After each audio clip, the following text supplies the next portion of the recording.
Erev Tov Chavarim, I'm Stephen Benoon. You're watching Israeli News Live. We do have breaking news this evening. A very precious brother, friend of ours, not too far from where I live here, speaks the German language and English, and he has shared with me in an email breaking news coming out of Germany. The German government is calling upon its citizens to stockpile both food and cash.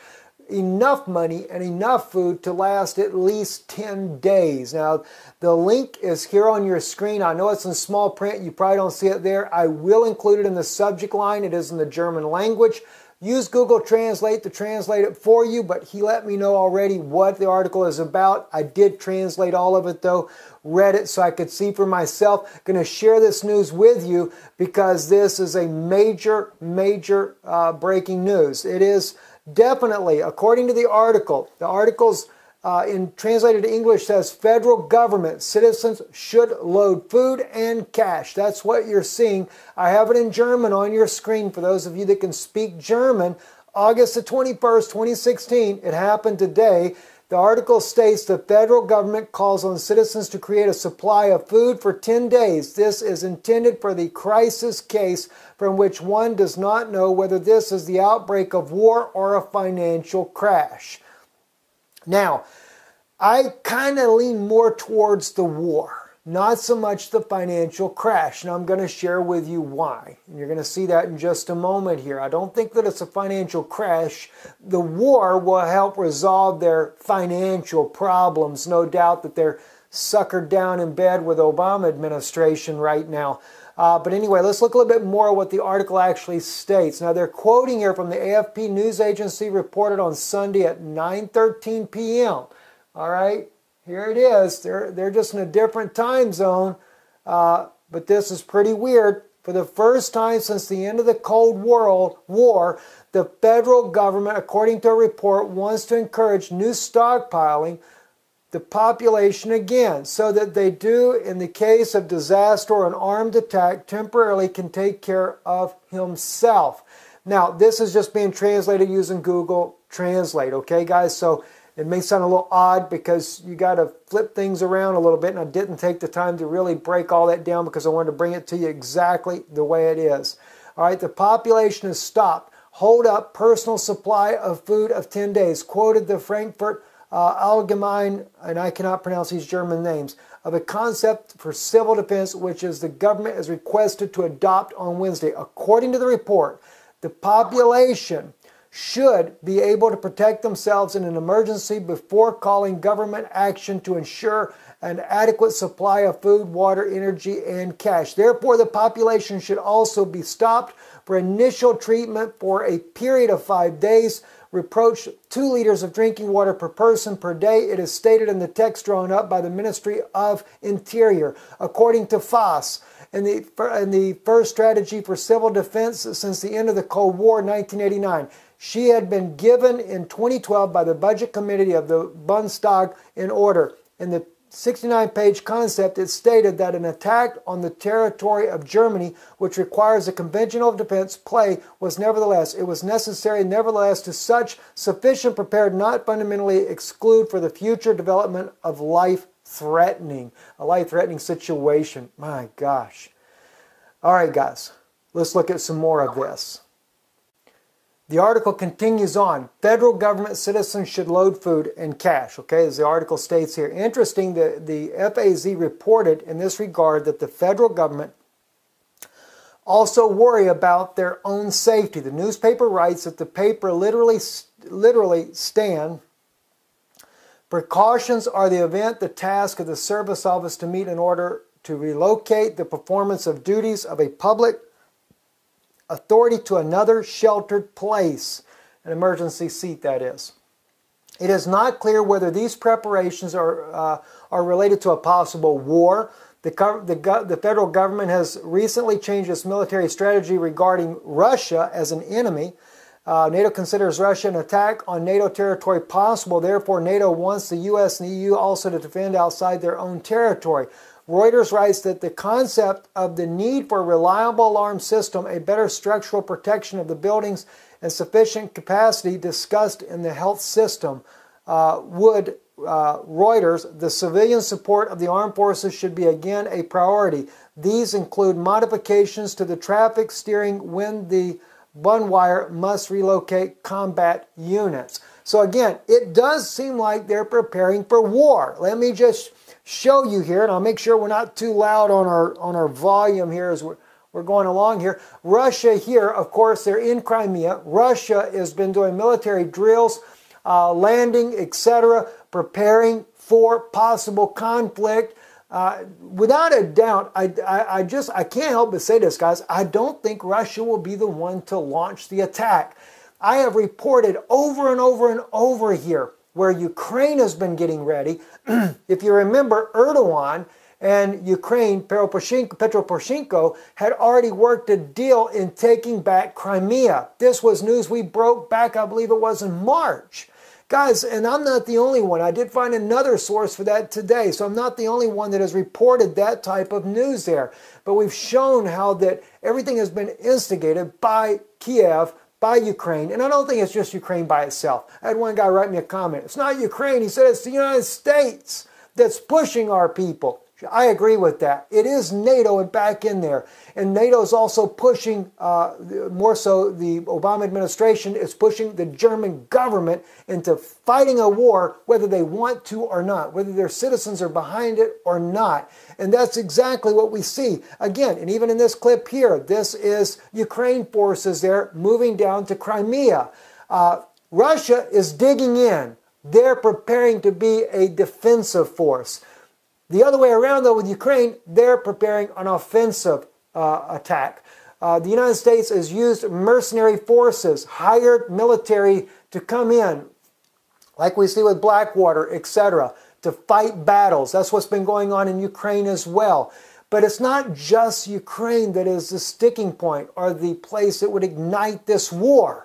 Let me just remind you guys of something that you may very well remember anyway, and that's this young man on your screen now, the Jewish young man there who states here in his near-death experience, this is Nathan, the young man, he speaks about when he had been, according to a doctor, from what I understand, the doctors stated there was enough evidence there that he'd actually died or he had a seizure, whatever the case may be, but it appeared that he was dead for 15 minutes. He comes back. He talks about all kinds of things, but one of the main things that he speaks about was a war that's going to break out, two different wars. One called Gog of Magog, where he says Gog will come down and will attack Russia. Well, you know, the weird thing is he said that Obama is Gog. That's exactly what he says. Blew everybody away. In fact, one friend of ours that follows the ministry here pretty closely has studied deeply on the Gog and Magog wars for years. He's done a lot of research. He said he went back. He said instead of criticizing, he went back and did some search. He said if you think about it, go right over the top of the globe from Israel, due north, you hit the United States. Well, you know, that's exactly right. Even if you look at the UN map where they lay it out like that. In fact, that's where some of the flat earth believers say that that's what the earth really looks like. Again, what is it? Due north, you hit Alaska. Maybe you hit part of the United States central as well. I can't say for sure. But the point is, it's interesting no matter which way you look at it. Due north is the United States. And I firmly believe that NATO is Gog anyway. I believe that. I believe that it's the king of the north, led by none other than a Roman army. But young man right here, he says it's going to be something that is called a very big war. Everybody, the whole world will be involved in that war, according to what I understood, he says here. All right, I'll turn down the volume a little bit. The whole world will simply be involved in that. Everybody, all the going, the nations, all the Arabs, everybody, come against the nation of Israel. And the rabbi says, and how? And Nathan, it will begin with a person who start the war will be somebody named Gog, as far as I understood up there. Only there I understood. Rabbi, he is called Gog, yes. And he wants to know who Gog is. And he tells him who it is. He said, it's Obama. He says, President Obama? You know, Rabbi, he will start Gog and Magog. He will be the one who started that war. Okay? He will bring his whole army. He will start the war. All right? Now, that's the odd thing, guys. Obama starts it. And he's nothing more than a puppet for the Vatican, guys. All right? Now, looky here. Another reason why there could be a problem here and why the Germans may be calling for stockpiling. More refugees, Germany strengthening its controls at the border with Switzerland. Refugees, migrants appear to have found a new route to their way to the north. It should lead from North Africa across the Mediterranean Sea. Italy, Switzerland, finally Germany. The numbers of people strengthened are head straight for this route. The federal police reinforced controls. You know, but I don't, you know, the refugee crisis may be used in order to help weaken Western Europe. They've sent all these refugees here, as it was said by President Zeman of the Czech Republic. He said it's an organized invasion, and they may end up fighting for the other side. All right, one last frame I want to share with you here, and this is when I think about this young man Nathan and him saying that Gog starts the war. Remember what just happened the other day? This article right here from independent.co.uk on August the 20th, Syria war. U.S. fighter jets scramble to stop Syrian planes bombing special forces and allies in Hasakah. Remember that? American fighter jets have been scrambled to stop Bashar al-Assad's Air Force bombing U.S. special forces and anti-ISIS allies on the ground, and the Syrian conflict intensifies. Defense officials said the Syrian planes were leaving. The coalition aircraft arrived, meaning they did not engage in combat, but that the U.S. would not hesitate to defend its forces. Captain Jeff Davis of the American jets were sent to the northeastern city of Hasakah on Thursday after two Syrian Air Force Su-24s started airstrikes near where coalition forces were conducting operations on the ground. You know, it won't take much, guys, to ignite this into a full-blown out war. And now what do we have? China sending their forces in. They say to train Assad's forces. Sending military troops on the ground right there. Russia got there. Russia now using Iran's air base. Turkey even offering using the Incirlik air base as well. I mean, guys, it's all boiling down to a major conflict. Now, Nathan mentions how they all want Jerusalem. I agree with that as well. And I can show you that on all the sides there. The Jordanians want to control it for the Arabic people. The United States wants it for the Pope of Rome. So do most UN nations, EU members as well. They want to hold out for that.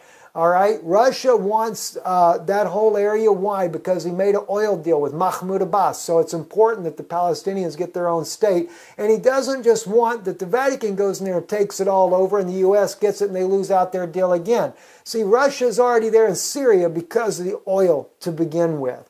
All right, and it's a huge oil reserve in the West Bank, and that's the deal that Russia's already signed. So yes, everybody wants Jerusalem. For one reason or another, they all want Jerusalem. Guys, it's breaking news. Germany, again, I have to say it again, Germany is calling on their citizens to stockpile cash and food. I'm Stephen Ben-Nun. You're watching Israeli News Live. Shalom.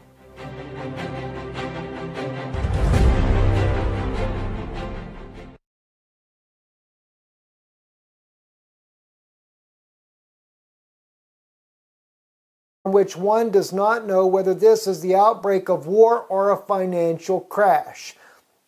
Now, I kind of lean more towards the war, not so much the financial crash. And I'm going to share with you why. And you're going to see that in just a moment here. I don't think that it's a financial crash. The war will help resolve that. We'll translate it for you, but he let me know already what the article is about. I did translate all of it though. Read it so I could see for myself. Going to share this news with you because this is a major breaking news. It is definitely, according to the article's translated to English says, federal German government is calling upon its citizens to stockpile both food and cash. Enough money and enough food to last at least 10 days. Now, the link is here on your screen. I know it's in small print. You probably don't see it there. I will include it in the subject line. It is in the German language. Use Google Government. Citizens should load food and cash. That's what you're seeing. I have it in German on your screen for those of you that can speak German. August the 21st, 2016. It happened today. The article states the federal government calls on citizens to create a supply of food for 10 days. This is intended for the crisis case for